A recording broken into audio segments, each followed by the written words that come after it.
Assalamualaikum warahmatullahi wabarakatuh.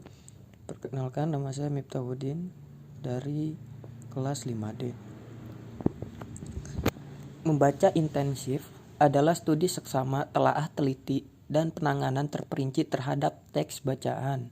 Umumnya, membaca intensif dilakukan pada teks bacaan pendek, kira-kira 2 hingga 4 halaman. Kegiatan membaca intensif sangat bermanfaat untuk mencari informasi secara detail atau diterapkan sebagai bahan diskusi. Ciri-ciri membaca intensif: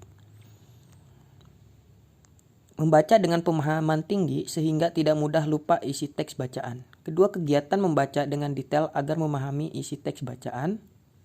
3. Beberapa teknik dalam membaca intensif diantaranya adalah scanning, skimming, membaca, dan membaca komprehensif. 4. Menekan pemahaman kata, kosakata, kalimat, dan seluruh isi teks bacaan. 5. Melatih membaca secara cermat dan fokus sehingga minimalisir terjadinya kesalahan struktur ejaan, kosakata, dan tanda baca. Tujuan membaca intensif: yang pertama, mendapat informasi dan bahan diskusi. Kedua, mempermudah memutuskan topik dari suatu teks bacaan yang layak sebagai bahan diskusi. Ketiga, sarana memilih pokok pikiran tepat dari suatu teks bacaan. Keempat, memahami isi teks sehingga dapat mengambil inti sari persoalan.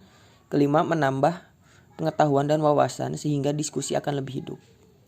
Manfaat membaca intensif: yang pertama, memahami maksud penulis. Kedua, memahami isi teks bacaan. Ketiga, menelaah bahasa teks bacaan.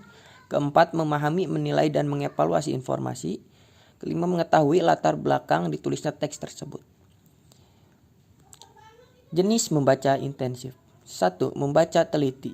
Yang kedua adalah membaca pemahaman. Yang ketiga, membaca kritis. Keempat, membaca ide. Yang kelima, membaca telaah bahasa. Keenam, membaca sastra. Sekian, terima kasih.